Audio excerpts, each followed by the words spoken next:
I'm gonna tell you a story now that is super creepy and it will leave you questioning everything. It all starts with my older brother. My brother was always into things that most people consider weird, like conspiracy theories and paranormal stuff. He would watch creepy YouTube videos late at night, which would scare him. And then he'd turn to me while looking very serious and say, I think we should investigate this. I'd respond by laughing and going back to sleep, but I'll admit some of them were pretty intriguing. One day he came home from school visibly shaken after hearing someone talk about something they saw in the sky, but no one believed them. They said that there was a giant humanoid figure standing on a mountain. When they tried to get closer to it, it vanished. "Come on, man, don't make this up," I told him. But he insisted that it was true and that I had to believe him because he wasn't lying. His eyes were wide and filled with fear, and I could see that this was serious. I asked him to elaborate, but he couldn't really remember what it looked like. All he knew is that it was tall and thin and seemed sorrowful. That night, when I was alone in bed, I started thinking about what he said. Could it have been a normal person? No, it had to be something else. What if it was a ghost or an alien? The more I thought about it, the creepier it got. The next day at school, I wanted to ask my brother about it more, but he didn't mention it at all. So I just brushed it off and decided to focus on my work. I studied hard for the upcoming test so I wouldn't have to think about anything creepy. But when I got home, I couldn't stop thinking about it. Was it just a random event that had nothing to do with me? Was I being paranoid? My mind kept coming up with questions but refused to answer any of them.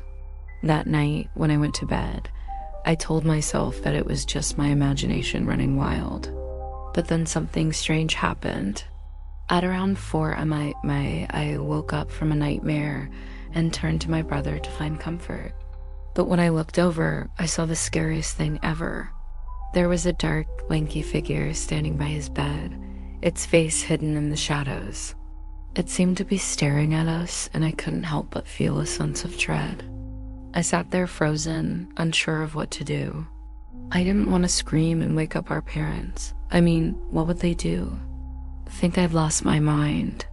And then just as quickly as it appeared, the figure vanished. I must have dozed off again because the next thing I knew, the sun was shining through my window and my brother was snoring softly beside me. Had it all been a dream? I wasn't sure. As the day passed, I couldn't shake the feeling that I was being watched. Every time I looked up into the sky, I imagined seeing the same dark figure lurking in the clouds. My anxiety grew and I felt a sense of urgency to uncover the truth. I needed to know whether what we'd seen was real or if it was all in our heads. That night, I lay in bed replaying every detail of what I'd seen that morning. I tried to convince myself that it had been just a figment of my imagination, but the more I thought about it, the less certain I became. Had I really seen a ghostly figure standing beside my brother's bed, or was I losing my sanity? Just as I was about to drift off to sleep, I heard a soft knock on my window. I froze, my heart pounding in my chest. Was it the same figure from my dream? As the knocking continued, I slowly got out of bed and crept towards the window. Peeking through the curtains, I saw a dark silhouette standing outside. It was tall and thin, just like the figure from my dream. Panic surged through me as I realized that it was the same ghostly presence that had visited us before. With trembling hands, I opened the window a crack and called out into the darkness. "Who's there?" My voice trembled, betraying my fear, but only silence answered me. The knocking stopped abruptly and the silhouette vanished into the night. I closed the window and stumbled back to bed, my mind racing. What did it want from us? Was it trying to communicate with us? Or was it just a malevolent spirit haunting our home? I lay there frozen, unable to sleep, as the cold reality of the situation sunk in. We were not alone. Something evil was watching us from the shadows, and it seemed determined to make its presence known. I knew that if I didn't take action, whatever this entity was would only grow stronger. So I made a decision. I was going to find out what it wanted and put an end to this terrifying ordeal once and for all. The next morning, I told my brother about the encounter, but he didn't believe me. He thought I was still hung up on the dream from the night before. But I knew what I had seen, and I was determined to prove it to him. I convinced him to come with me to the window where I had seen the figure. But of course, there was no sign of it. "See, I told you it was just a dream," my brother said, exasperated. "Let it go." But I couldn't let it go. I knew that there was something evil lurking outside, and I was determined to find out what it was. Ignoring my brother's protests, I set out to investigate. I started by searching online for any information about strange occurrences in our area, but I couldn't find anything. Locals don't report paranormal activity here, and it seems like we're just an ordinary family living in an ordinary house. Frustrated by the lack of answers, I decided to try a different approach. I went to the local library and pored over old yearbooks, hoping to find any mention of a ghostly presence. But my search turned up nothing. As the days passed, my obsession with the case grew. I couldn't sleep or concentrate on my work. All I could think about was the dark figure that had visited us and the unanswered questions that plagued me. I knew that I had to do something drastic to break the curse of inactivity that had fallen over my life. So I turned to the one thing I hadn't tried yet, my parents. I knew they wouldn't believe me if I told them about the figure, but maybe they could help me find other answers. When I approached them with my theory, they were skeptical to say the least. My mom thought I was just going through a phase, while my dad tried to reason with me, telling me to focus on my studies instead of wasting my time on made-up stories. But I was determined to prove them wrong. I started by researching the history of our house, hoping to find out if there had been any tragedies or deaths on the property. But my search turned up nothing.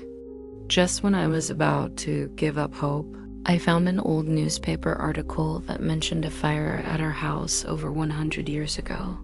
It detailed the tragic story of a family who had lived in our house over a century ago.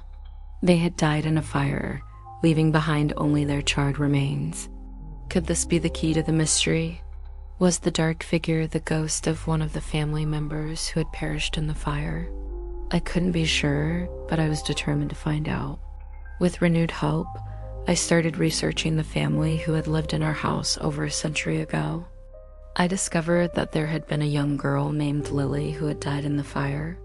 She was only 12 years old when the tragedy struck, and her ghost was said to haunt the house to this day. I couldn't believe my luck. Finally, I had a lead, a name, and a face to put to the ghost. I dug deeper into Lily's story and learned that she had been an imaginative and artistic child. She loved drawing pictures of the world around her, and her room was filled with sketches of flowers, animals, and family members. It was said that Lily's favorite place in the house was the attic. She would spend hours up there playing dress-up in old clothes and furniture, and it was rumored that she had drawn a picture of the attic just before the fire. I didn't hesitate. I raced up to the attic and started searching for anything related to Lily. After rummaging through old boxes and trunks, I finally found a small wooden chest tucked away in a corner. I opened it and found a collection of old clothes, jewelry, and drawings. One of the drawings immediately caught my attention. It was a picture of the attic, just like Lily had described, but there was something strange about it. In the center of the painting, there was a dark stain, and when I wiped it away, I revealed a face. It was the same face that had appeared to me in my nightmares. I couldn't believe what I was seeing. Finally, I had proof that I was not crazy. The figure that had visited me was real, and it had been trying to communicate with me through my dreams. But why? What did it want from me? As I stared at the painting, I suddenly remembered something. One of the items in Lily's chest was an old diary. I opened it and began to read. The diary entries were filled with Lily's thoughts, dreams, and fears. but there was one entry that stood out. On the day the fire broke out, Lily had written about a strange, dark presence in the house. She had felt it watching her, and she had drawn a picture of it in the diary. And when I opened the page, I gasped. The drawing was identical to the one in the painting. Suddenly, everything made sense. The fire had not been an accident. It had been caused by the dark presence that had taken Lily's life. But why had it come back to me now? I was just an ordinary teenager. I had done nothing to deserve its attention. As I pondered this question, I realized that I had overlooked something important. Lily hadn't been the only one to die in the fire. Her entire family had perished, including her parents. And I had only focused on Lily because of the painting. But what if the dark presence wasn't after me at all? What if it was after my brother?